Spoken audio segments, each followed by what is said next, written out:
Hey guys, Deslater Magic here, and as requested by an enormous amount of you, I can't believe how many people wanted me to actually cover this, but I think they knew I'd meme really hard on it. But well, here it is, the entire list of every holiday promo card that they did, annually of course, going back to 2006 with, of course, the absolute legend himself. But I'm not going to spoil it, although I will tell you right up front, 2017 to 2020 were pretty weak. I guess 2017 is when Wizards lost their sense of humor or something, or forgot to put in effort designing these. They're just disappointing. So first we got the one I already showed in the video, but might as well put it up for completion. It's the 2021 Top Deck the Halls. Get out 12 decorated permanents, which is like any promo alternate, special, fancy, foil, whatever. And win, and then they all have Miracle 1 Snow Mana, which I think that's, as far as card design, that's pretty funny, pretty interesting. The name's cool, the art's cool. I mean, it's like a solid 6 or 7 out of 10. I was pleasantly surprised. Then we've got the 2019 one, Decorated Knight. And most of these are some kind of card reference or just a play on words. So this is an adventure card. The adventure portion, Present Arms, is you pay 3 sorcery speed and then exchange your library with a deck you own from outside the game. I absolutely love that. And then on the actual creature side, whenever Decorated Knight attacks, draw a card from your original deck if it's outside the game. I love how they actually put that last part on there to make it functionally work correctly. So in 2018, they had the disappointing Bog Humbugs. Wow, they almost cared about designing a card in 2018. So this is a little 1/1 flying bug for 2, and when it deals combat damage, hum that many notes of a festive song. If you can, put a 1/1 counter on Bog Humbugs. So, kind of weak card with a weak name, not very creative, whatever, but it is kind of fun and trolly. I kind of like it. It's just, you compare this to stuff from the early 2010s. You'll see. Let's keep going. Next up, we got Some Disassembly Required from 2017. So it's 1 drop black enchantment, you pay 1, sack a creature, distribute the sacrifice creature's keyword abilities among any number of other target creatures until end of turn. If it's December, you gain 1 life for each of those keywords. And now I think they have keyword markers, don't they? So, hey. Next up, 2016. Oh yes, it's the legend himself, Thopter Pie Network. So it's 4 cost enchantment at the beginning of your upkeep. If you're eating, create a 1/1 colorless Thopter artifact creature token with flying. Use food to represent the token. Don't we all, though? If you're not playing with a handful of Mike and Ikes, I don't know what you're even doing in this game. And then whenever a creature token you control dies, if it's represented by food, eat it. They're just stating what people already do.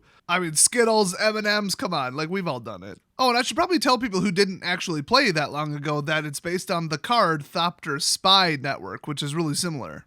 Next up, we've got Goblin Sleigh Ride, which is a little bit different than a normal sleigh ride, as you can see in the artwork. So this is the 2015 one. It's 2 cost sorcery, and target creature you control climbs onto Goblin Sleigh Ride. You slide them on their merry way. If the creature stayed on, it deals damage equal to its toughness to each other creature touched during the slide. I'll be honest with you, it's a little vague. I could use some rulings, but other than that, this is hilarious. I'm assuming just kind of breathe on the back of one sleeve to get a little bit of adhesion friction going on, slap it on top of the sleigh, and then just send it. Send that sucker down the table, especially multiplayer commander. I still think if it falls off, it should die, but I guess that's a little too harsh.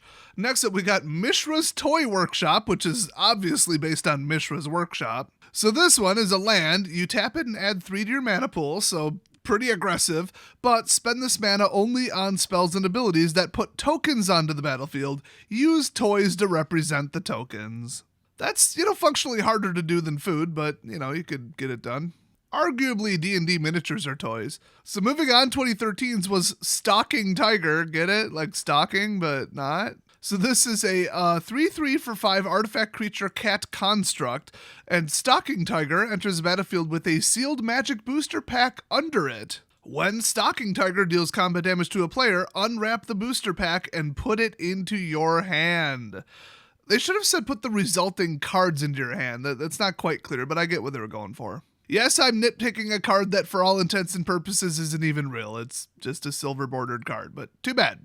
Next up, we have one of the most unique ones. It's Naughty or Nice, and you might recognize that artwork from some spell. I legit don't remember. I think it might be Mind Rot. I don't know. If I really cared, I could go find it, but it's not important. But it looks like they had probably the same artist or somebody who's really good at imitations redo a happy version of him, which is hilarious. That is just absolutely hilarious. So let me just fill you in on a little hint about these older ones, like this 2012 one, especially with how absolutely hilarious this is.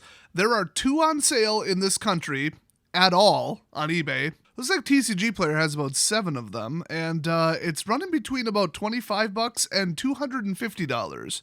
So anyway, this one says on the naughty side, search another target player's library for a card and put that card into your hand, then shuffle that player's library. That is pretty naughty. And then nice, the white side, search your library for a card and put it into another target player's hand, then shuffle your library. Wow, you could give them complete and utter trash, like an off-color land.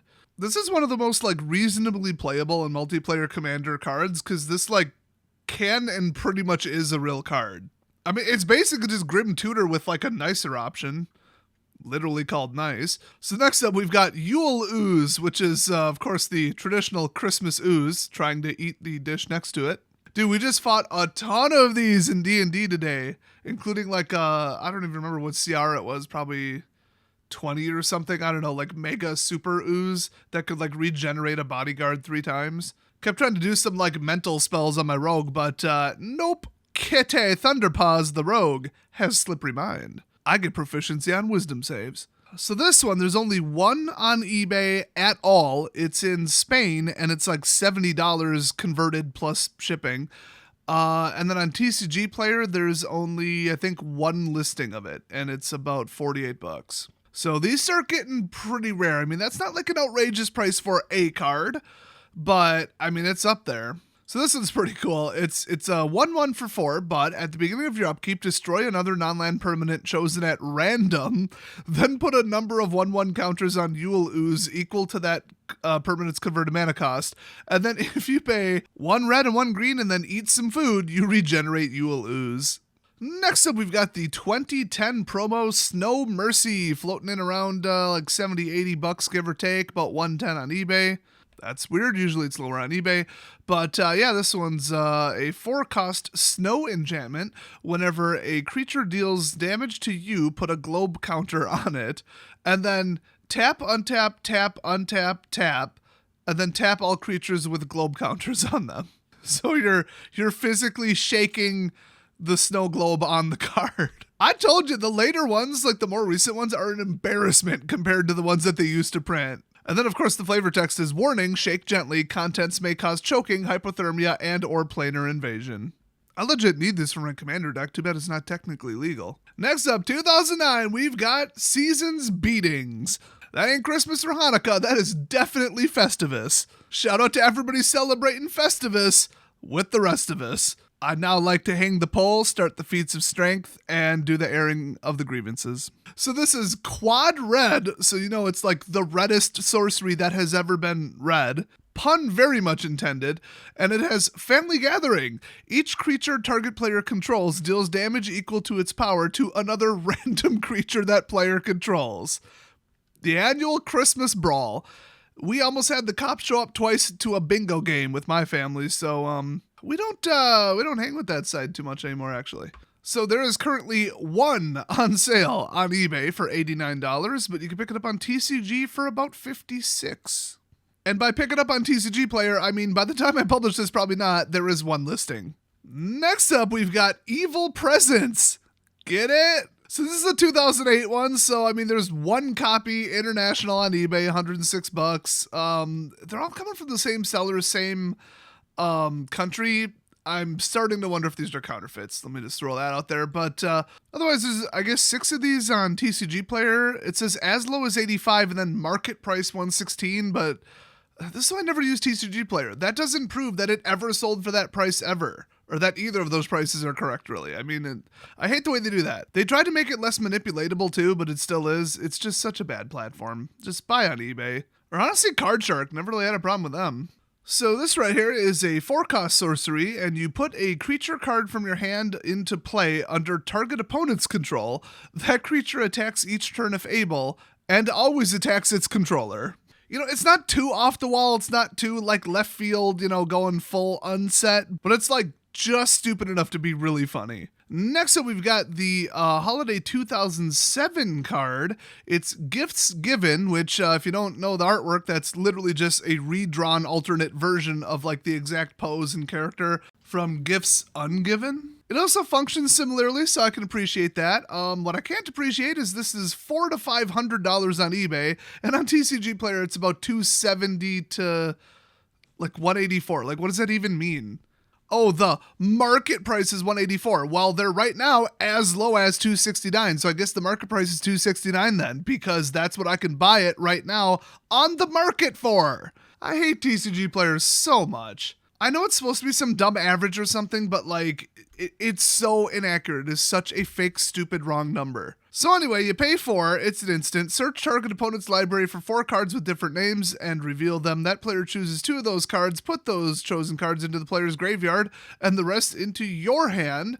Then that player shuffles his or her library. So it's identical to the card Gifts Ungiven, except you use their library. That is hilarious! I did find it odd that the artwork on the original is D. Alexander Gregory, and then this one, which is like clearly the same character, is basically like the same painting in a different setting, was done by Jason Chan. And finally, the first year they ever did this, it's Happy Holidays 2006 with Fruitcake Elemental, the classic.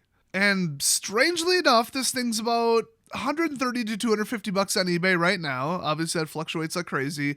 Only $90 on TCG Player, although I think that also disregards conditions. So all the numbers on TCG Player are basically fake.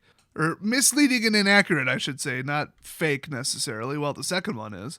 I thought this was like a $300-400 card. I don't know what's so special about Gifts Given.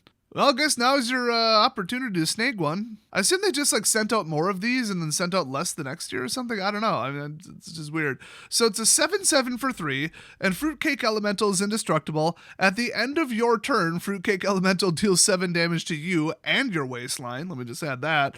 And if you pay 3, target player gains control of Fruitcake Elemental. Oh yeah.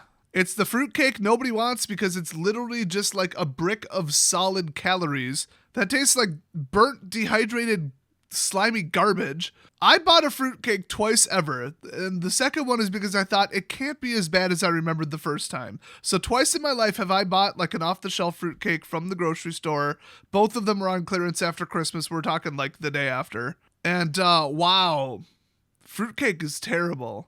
So the flavor text on this one is experiments intended to create the perfect holiday emissary resulted in a substance harder than dark steel and a fraction as merry. And we all know that dark steel is just the universal source of cheer and merriment. All right, so that was your entire history of all the holiday cards in MTG, going all the way back to its inception up through 2020.